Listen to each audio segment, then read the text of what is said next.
Eh, ¿Cómo ve usted esas acciones que está anunciando el gobierno de la República en esta semana como parte de esa propuesta de reactivación económica? Buenos días.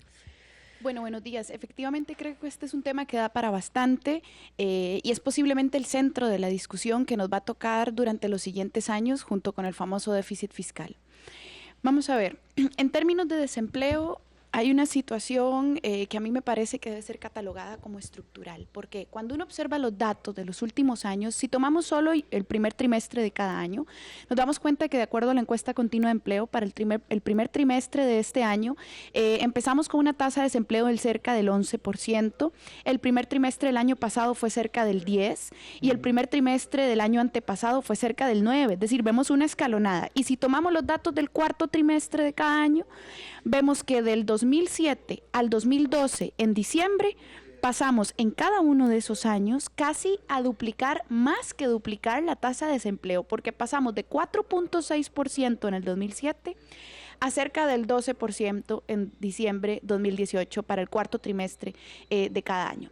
¿Qué significa esto? Esto significa que tenemos un problema estructural que responde posiblemente a la forma en la que fue concebida el modelo de desarrollo en Costa Rica durante las últimas 3 décadas y a dónde ha focalizado sus esfuerzos. ¿Por qué empiezo por acá? Porque yo reconozco y me parece que es positivo que efectivamente se estén haciendo estas tareas de esfuerzos puntuales. Me parece positiva la oficina de empleo, me parece positiva también la posibilidad de esta creación de 1.500 plazas, pero necesitamos comprender que la tasa de desempleo abierto es resultado de un conjunto de políticas que han descuidado por sobre todo al mercado local. ¿Por qué? Porque en Costa Rica hay más de 260,000 personas desempleadas. 76,000. Correcto, más de 270,000 personas desempleadas, pero además de las 2 millones de personas desempleadas, 2.200.000 empleadas, 2.200.000, casi la mitad, 46%, trabajan en la informalidad. Es decir, no solo tenemos altas tasas de desempleo, sino que de las personas que sí están trabajando, por cada 100, 46 trabajan en la informalidad. Eso es cerca de 1 millón de personas. La mayoría está asociada a puestos de subempleo. ¿Qué significa esto? No solo necesitamos más trabajo, hay que resolverle a 276,000 personas su desempleo. 276,000, vea qué número más enorme, ¿verdad? 1.500 es un buen avance, pero necesitamos resolverle a 276,000 personas el desempleo y además necesitamos resolver que el empleo que existe sea de mejor calidad. Eso habla de un problema estructural conjunto. Y es que aquí durante las últimas 3 décadas hemos focalizado los esfuerzos a un sector en particular de la economía, que es principalmente el sector de la inversión extranjera directa, que está muy bien, siempre y cuando cumpla con reglamentaciones ambientales y sociales, está bastante bien, pero que el resto del mercado, el mercado local, terminó descuidado en los diferentes sectores. Y entonces el resultado es que los locales comerciales nacionales no están pudiendo sobrevivir, ya vemos las tasas de desocupación, el resultado es empleo de mala calidad, el resultado es que la gente busca trabajos de tiempo completo y no los encuentra, es el subempleo que también ha crecido. Y el resultado es 1 millón de personas trabajando sin seguridad social y sin pólizas de riesgo de trabajo. Hay algo que está pasando de fondo en el modelo nuestro de desarrollo, que terminó relegando a las grandes mayorías locales, comerciantes, empresariales y trabajadores de Costa Rica a sectores informales y al desempleo, porque priorizamos específicamente un tipo de inversión que, insisto, está muy bien, pero que no es suficiente para sacar adelante un país con un problema estructural del tamaño del nuestro. Vamos a escuchar, Roxana Morales ya está lista, me avisan si ya nos está escuchando desde el estudio, me informan. Bien, Roxana Morales, usted escuchaba, buenos días, hoy tenemos 2 mujeres economistas y vamos a tener el análisis porque estas medidas son muy llamativas en momentos en que hay una situación de desempleo importante del país. Vamos a tener a distintos analistas y distintas economistas para que pongan en perspectiva este tema. ¿Qué piensa usted sobre estos anuncios, Roxana Morales? Y bueno, llena de optimismo también saber que 1.500 plazas se estarían generando en esta zona franca del Coyol y van a haber más anuncios para esa reactivación económica. ¿Cómo ve usted la generación de más puestos de trabajo, voy a referirme a la última expectativa neta de empleo del Manpower Group, que dice que para el tercer trimestre de este año se está debilitando, es decir, de julio a septiembre, se está debilitando la posibilidad, esa expectativa de empleo respecto del periodo del 2018. ¿Podrían estas acciones cambiar ello? Sí, buenos días, doña Laura, Sofía, un gusto saludarles. Bueno, en realidad, como hemos venido señalando y coincido con Sofía, el país se enfrenta a una serie de problemas estructurales en el tema de empleo que no van a resolverse con medidas en el corto plazo. Es decir, vamos a poder aplicar o tomar decisiones de índole política, de índole económica, pero los resultados posiblemente se van a dar en el mediano y largo plazo. Me refiero a que estos problemas estructurales que tiene el país viene arrastrándolos desde hace muchísimos años y se nos ha juntado ahora el problema del empleo con el problema fiscal que sin duda afecta también las expectativas de las personas. Interesante analizar, por ejemplo, el día anoche el Banco Central publicó los datos del índice mensual de actividad económica del país y dar resultados, digamos, más desfavorables de los que habíamos visto. ¿Por qué? Porque ahora resulta que la economía está creciendo incluso menos, 1,6%, y además de los sectores comercio y agrícola que venían presentando tasas de crecimiento negativas, se nos suma el sector construcción. ¿A qué voy con esto? Bueno, estos tres sectores, agricultura, construcción y comercio, son los que más empleo generan en el país y los que más empleo generan para la población, incluso de menor perfil educativo. Y si estos sectores están en decrecimiento, ya no es desaceleración, es decrecimiento, significa que las oportunidades de empleo para esta población se van a reducir significativamente. ¿Y qué vemos por otro lado? Bueno, los empleos que se están generando, por ejemplo, los que se anuncian por parte del gobierno, por lo general son, o en su mayoría, tienden a un perfil educativo de la población mucho más alto. En este caso, considerando nosotros que tenemos un 60% población desempleada que no ha terminado secundaria, posiblemente a esta población se le va a dificultar incorporarse al mercado laboral en estas áreas que son más dinámicas. Y ya Sofía lo comentaba, nosotros tenemos una economía que se ha venido concentrando en un sector y reflejo de ello, por ejemplo, este mismo índice de actividad económica en la industria manufacturera crece un 2%. Sin embargo, si nosotros desagregamos esto entre las empresas de zonas francas o de regímenes especiales y las de régimen definitivo, vemos que las de régimen definitivo llevan muchos meses de decrecimiento. ¿Y cuáles son esas empresas? Las que están fuera de zonas francas. Y entonces esto hace que la economía, si bien es cierto, está creciendo muy poco, ese crecimiento está muy concentrado en actividades de alto valor agregado y la población en lo que más se ubica, digamos, en las actividades más que uno pensaría que más empleo van a generar, esas actividades más bien están en decrecimiento. Y entonces ahí es donde se tornan insuficientes muchas políticas y que tampoco es con una varita mágica, ¿verdad?, que uno va a reactivar la economía, va a reactivarse el empleo, dependiendo de qué actividades, así se va a reactivar el empleo, dependiendo de qué tan intensivas sean esas producciones en mano de obra, así podremos ver los resultados.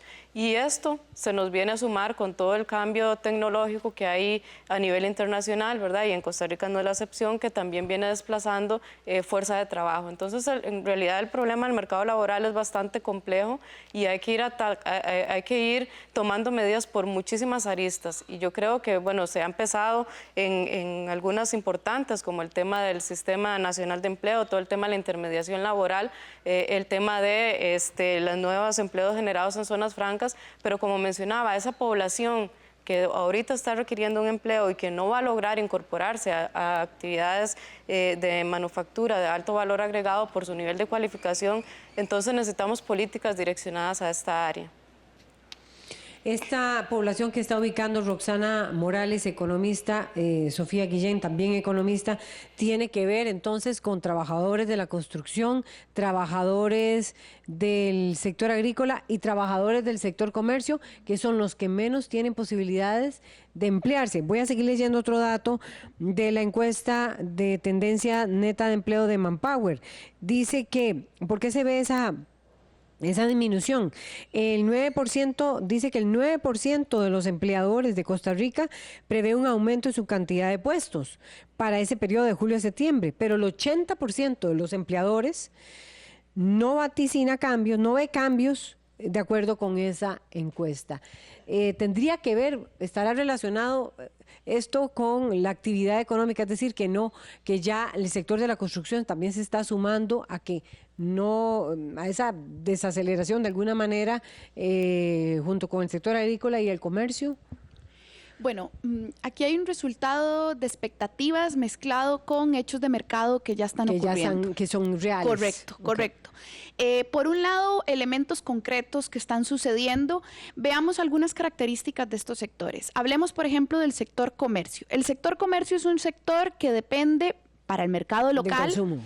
Claro, ¿del consumo de quién? De los consume. hogares costarricenses que habitan en el territorio nacional. Entonces, cuando el ingreso real per cápita de estos hogares disminuye o se estanca, el resultado final es que ese comercio no puede aumentar sus ventas, o se congela o se echa para atrás si los ingresos caen.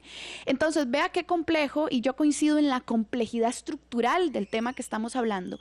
Porque si uno se pone en el lugar de un comerciante, tiene una serie de condiciones que enfrentar bien complejas. La primera es que estos clientes potenciales son o los mismos, ¿verdad?, o disminuyen, porque el ingreso real no está aumentando para los hogares costarricenses. Y la segunda es que está esperando una caída todavía peor. ¿Por qué está esperando una caída peor? Porque las expectativas de las familias en Costa Rica, como bien lo indica esta Roxana, encuesta, Roxana, Manpower y también el CIEP de la Universidad de Costa Rica, tienen tendencias a una expectativa negativa del rendimiento económico. Es decir, creen que nos va a ir mal, o creemos como familias que nos va a ir mal como economía durante los siguientes meses. Pero además están esperando, y este es un hecho real que consideramos la mayor parte de las familias, estamos esperando la aplicación de nuevas reglas del juego en tema tributario, que es la reforma fiscal. Y estas nuevas reglas del juego en términos tributarios cambian las reglas para esos sectores en específico. Podría ser que les aumenten los costos, por ejemplo, los famosos alquileres sobre los locales, que no están ocurriendo ya, pero que es una expectativa que tienen en al menos el siguiente año en posibilidad de ocurrencia. Entonces, tienen mezclado el hecho de que efectivamente hay una contracción del ingreso real de las familias, no hay más consumo y por lo tanto la gente no va a comprarles más, y por el otro lado esperan que sus costos de producción o de servicio aumenten, y a la vez que ese ingreso potencial de esas familias caiga todavía más, porque resulta que hay costos y precios superiores para esas familias, que hace que al final el mismo ingreso alcance para menos, y eso es una disminución del ingreso real. Ese es el sector comercio, pero uno puede discutir las condiciones del sector agrícola. ¿Verdad? Que también son muy particulares. Que se muestra contraído. Claro, y que está echándose para atrás en su actividad económica. Hace unos días salió la noticia de creo que eran 60,000 de los tomates que tuvieron que ser. Los tomateros están en una venta en este momento cerca del aeropuerto. Correcto. Vendiendo para lograr que. Correcto, porque resultaba que el costo era menos. Claro, el precio era menor al costo, o es inferior al costo, entonces están sufriendo pérdidas. Podemos sacar el ejemplo de los paperos, el ejemplo de los cebolleros, el ejemplo de los frijoleros, y cuando ya no es uno, sino varios sectores dentro de la agricultura que están entrando en esos problemas, significa que algo hemos hecho mal en función del sector agropecuario. Es decir, yo creo que está mezclado, ahí hay una discusión de elementos potenciales entre la apertura comercial y el acompañamiento como Estado para generarles mejores condiciones de producción y nuevas tecnologías para que puedan ser a la vez más competitivos. Pero vamos, es que un sector no se vuelve más competitivo de la noche a la mañana. No abre uno primero a la cacería internacional esos sectores y 20 años después se pregunta cómo hacerlos más competitivos o cómo ayudarles en esa competencia internacional. No, tenía que haber un respaldo, y tiene que haber aún hoy un respaldo estructural de acompañamiento a ese sector agropecuario que evidentemente está en problemas. Pero vea qué paradójico.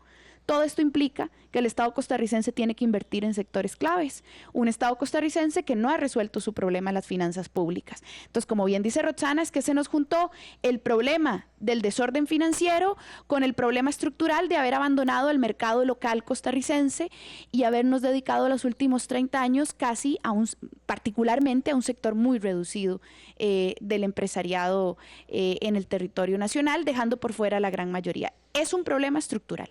Eso es a lo que eso es a lo que ustedes llaman un problema estructural. Usted lo resume en que no se ha promovido, no se ha incentivado ese mercado local desde hace décadas, ¿verdad? Usted ponía el ejemplo de que el desempleo en el 2007 versus el desempleo que hay ahora, y que hoy está generando que la actividad económica continúe en descenso en abril en sectores como la agricultura, el comercio, y ahora se sumó el de la construcción. Ujú. Bueno, qué complicado, porque con ese panorama, vamos a ver, se requerirían de acciones mucho más complejas que las que se están anunciando, ¿creen ustedes? Es decir, el compromiso de la zona franca de Coyol de generar 1.500 empleos, el compromiso de esta oficina de empleo también que se abriría en diciembre para que la gente vaya ahí y coloque su oferta de trabajo, y las empresas se fusionen de alguna manera con el INAH, son insuficientes. Entonces, ¿hacia dónde deben ir esas acciones? Esa es la pregunta que esta semana hemos tratado de responder. ¿Qué dice Roxana Morales? Esos otros anuncios de reactivación económica, ¿hacia dónde deberían estar dirigidos? Bueno, me parece que una parte importante se ha focalizado, o más bien la discusión se ha focalizado mucho en el sector productivo, pero recordemos que las empresas tienen que vender sus productos y al final son los consumidores los que van a adquirir esos productos. Y entonces tenemos que tener medidas tanto por el lado del productor como el lado del consumidor. ¿A qué me refiero con el lado del consumidor? Si nosotros, si este nivel de desempleo se sigue manteniendo alto, si el subempleo y la informalidad siguen creciendo, posiblemente el ingreso de las familias siga disminuyendo y van a generar más problemas en cuanto a la demanda de productos.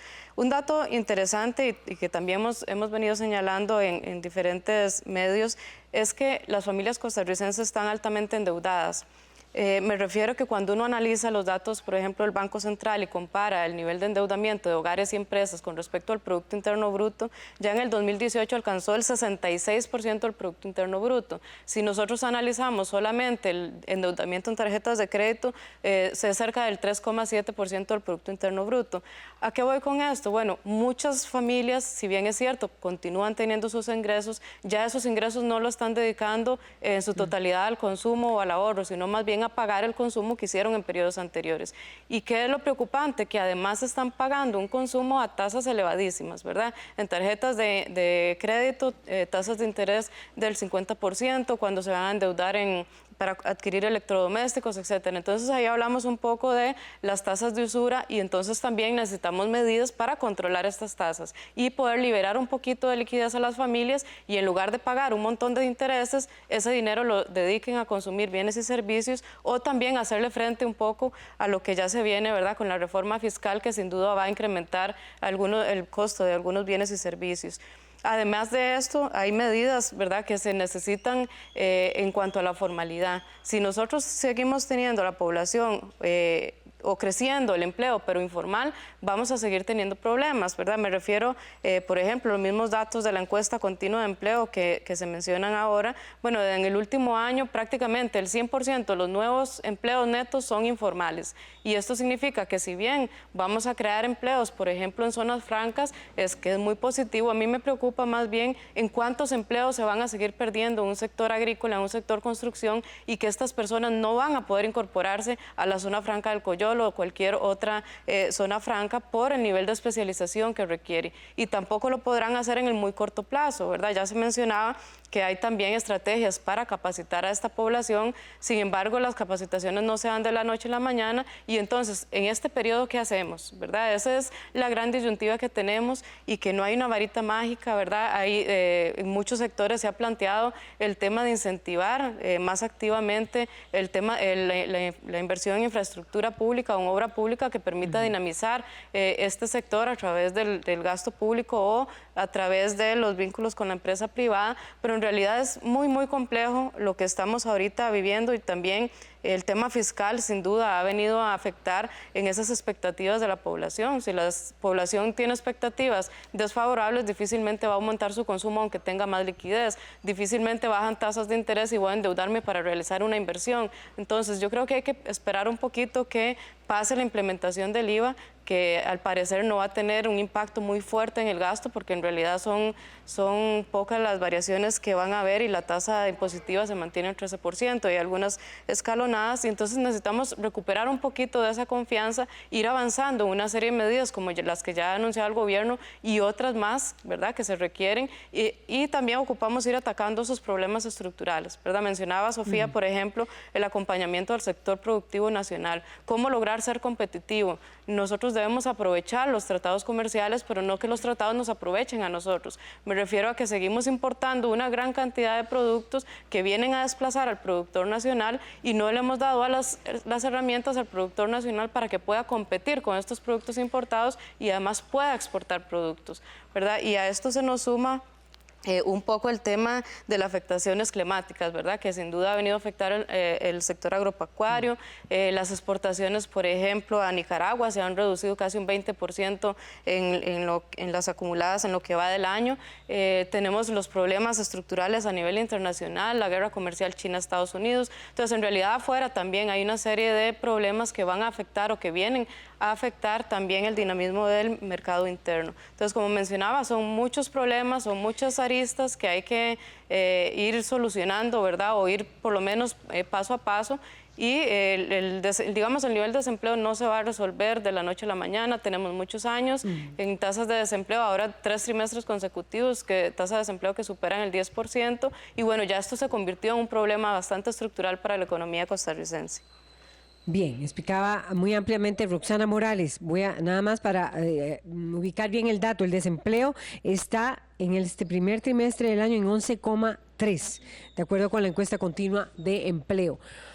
Bueno, después de toda esta análisis que hizo Roxana Morales, mi pregunta sería, a propósito del IVA, Roxana dice, tal vez la entrada en vigencia del impuesto del valor agregado del 13% a partir de julio en varios de los servicios no impacte tanto ese consumo, pero yo quisiera cuál es su valoración con respecto a eso, si usted cree que no va a impactar como piensa Roxana tanto, y también quisiera adjuntar un análisis que hizo el economista Gerardo Corrales, que él sentía que había un asunto de fondo en torno a la entrada en vigencia del IVA y que está relacionado con la actitud. Es decir, que la gente está manteniendo una actitud o se está sobredimensionando el impacto que vaya a generar el IVA en la actividad económica y, bueno, en el mismo desempleo.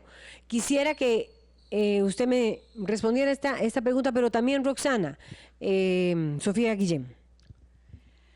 Bueno, vamos a ver, al 99% de los mortales posiblemente no nos entretiene el desempleo ni tener que disminuir lo que se compre en bienes y servicios esenciales. Es decir, vamos a ver, ¿la plata alcanza o no alcanza? No es un tema de actitud.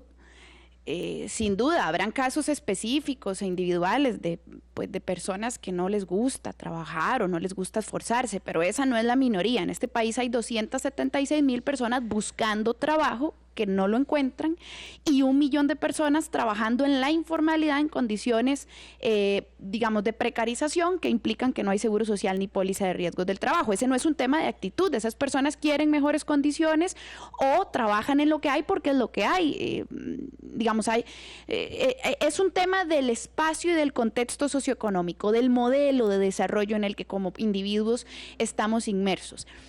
Sobre el IVA en concreto, tampoco es un tema de actitud, es un tema de si alcanza o no alcanza el dinero, creo yo. Vamos a ver, depende de qué sectores de la población estemos hablando, ¿verdad? Si estamos hablando de los sectores más pobres del país, si estamos hablando de los primeros 2 deciles, ¿verdad? En Costa Rica recordemos que hay un 20% de pobreza. Ese es un porcentaje bastante elevado para un país como el nuestro, pero se ha mantenido en términos relativos cercano a ese 20%. Eso es cerca de 1 millón de personas bajo la línea de la pobreza. Para ese 1 millón de personas bajo la línea de la pobreza, es significativo que el precio de su canasta básica, del arroz, los frijoles, ¿verdad?, aumente aunque sea muy poco, porque en este momento ya su ingreso no le alcanza para cubrir sus necesidades básicas, que es una de las definiciones de pobreza. Eso significa que si ya no le alcanza, ahora le alcanza menos y su condición se vuelve más precaria porque su ingreso compra menos, ¿ok? Pero además recordemos qué es lo que va a tocar el IVA.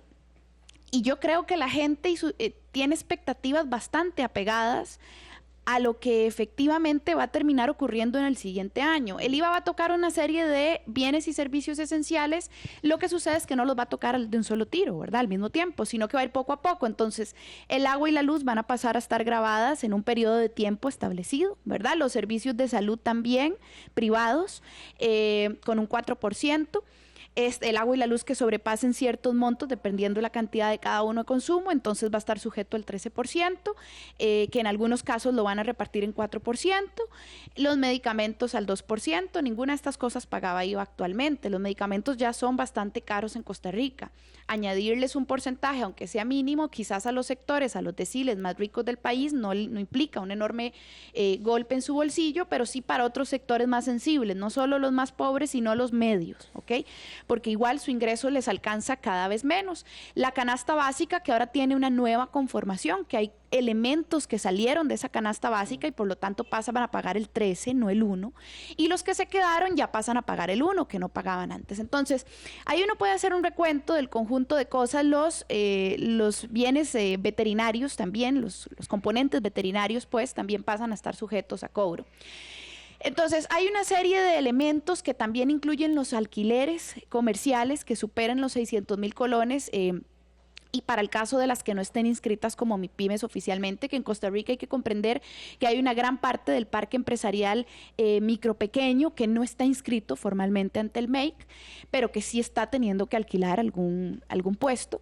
Entonces, cuando uno suma ya esas cosas, el golpe ya no es uno, ¿verdad? Porque entonces el golpe para ese hogar ya no es solo en el arroz, ¿verdad? Ya se le suman los medicamentos, ya se le suma si va a salud privada, ya se le suma si alquila un local, ya se le suma el agua, ya se le suma la luz, ya se suman un montón de cositas, ¿verdad? Ahora, aquí hay que entender que en economía las malas decisiones o las decisiones regresivas que golpean a sectores más pobres y medios suelen tener consecuencias desde antes de que empiecen a regir, desde que la gente lo sabe, porque esas son las expectativas. Entonces, uno de los componentes. Pero yo no quisiera menospreciar los esfuerzos que se hacen en tema de empleo. Lo que creo es que, como bien señalábamos anteriormente, no son suficientes porque es un problema estructural. Hay un montón de elementos que solucionarle a ese comerciante, a ese productor agropecuario y a esa persona trabajadora en la informalidad. Y que podrían, ustedes creen, de alguna manera, tal vez no tanto, pero sí usted, Sofía Guillén, afectar más la situación de desempleo, Sí, la entrada en vigencia del IVA. Claro, paulatinamente. Bueno, hay comentarios y tenemos que cerrar. María Luisa Rojas Zamora dice, bueno, muchas gracias por tan excelentes analistas, las felicitan a ustedes.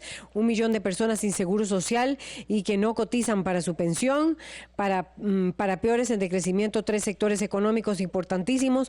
¿Qué aconsejan hacer las economistas para reactivar la frágil economía tica? Ya ustedes estaban escuchando. ¿Cuál es el salario mínimo? Dice Quito Toy en dólares en Costa Rica. Jorge Calderón, el gobierno debería preocuparse también por la gente que no está tan preparada. Esas son las que aumentan el desempleo, por ejemplo, sectores como comercio, construcción, agricultura. Ellas se refirieron a ello. Las pequeñas empresas familiares a las que se les imponen un montón de trabas para funcionar. Ana Bejarano dice, la construcción es demasiado costosa, la caja debería tener formas diferentes de cobrar el seguro. No es lo mismo pagar el seguro para un empleado que genera ganancias para un comercio que una familia de clase media baja que desea construir una casita humilde. Mario Rojas dice, y de acuerdo con Sofía Guillén, ¿qué pasos deben dar para resolver el problema en el corto plazo? Bueno, ellas se han referido a algunos de ellos. Les agradecemos muchísimo a Roxana Morales y a Sofía Guillén por ponernos en perspectiva nuevamente otra arista del tema del desempleo. Vamos a una pausa y ya venimos con el análisis de abogados sobre lo que fue ayer la llegada de la Fiscalía a la casa del expresidente Óscar Arias en torno a las causas que se llaman por los presuntos delitos de violencia sexual. Ya venimos con ese tema.